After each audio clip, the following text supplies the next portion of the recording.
friends at the Weather Service. No sense in reinventing the wheel. So let's do that. Now, I think this is still relevant and accurate, even though I think they've been using this for much of the afternoon.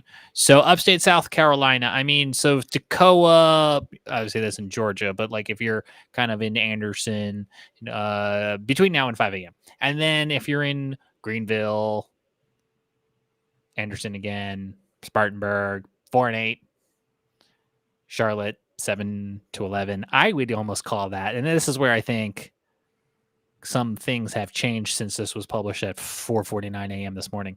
I would say Charlotte about 6 a.m. at this point. So give or take an hour or two on these times.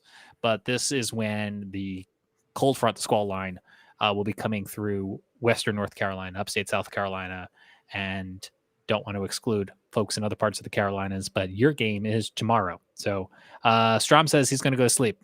I agree. That's probably a good idea. Grab the NOAA weather radio. Chances are you won't be awoken by anything, but it never hurts to be ready. I've never heard of this saying while you're talking about this. Our friends over at Memphis Weather, talking about the potential of snow there. And I don't know if Eric is the one coming back around to this. Okay. Yeah, I don't know if Eric is the one that posted this.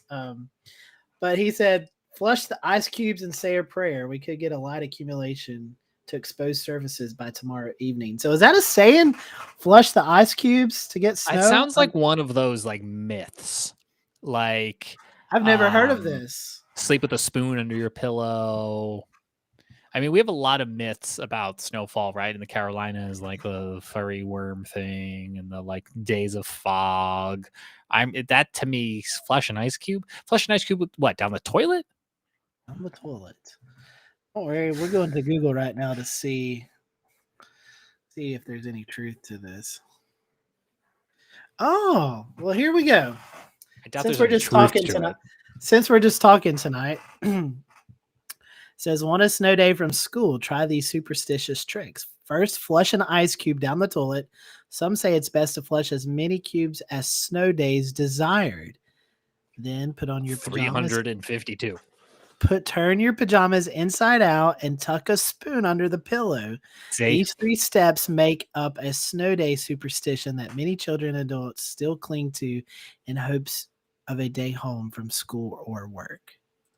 I've never heard this. This is the first You've never heard of any of these? No, I've not. Do you just live in the high enough elevation? You're like, yeah, it's going to snow, whatever. I don't have to worry about it. Yes. Go ahead and clip that too. We can put that out as one of our bloopers there. But I've never heard of that before. So I wonder if you guys are watching tonight. We're just talking. We're just talking. Is there any superstitions you like to follow for snow? Is there anything that you guys do to, you always heard, I'm going to do a snow dance. I've heard that before, but never heard about flushing ice cubes down a toilet and that one I haven't heard. That sounds like a in your pillow and wearing your pajamas inside out. Interesting. I learned something new tonight. Today we learned. I'm going to tweet Eric. Okay, I'll we're just send him the link. Just let him hop in and explain it. Lighthouse says, my experience living in North Carolina for 40 years, we don't get a lot of snow without a coastal low. It's rare to get snow, but very rare when it's not a coastal low. You're right. And that's why there's a lot of uncertainty, because that low is not on the coast. It's actually inland some. So, ideally for us to get snow, we'd like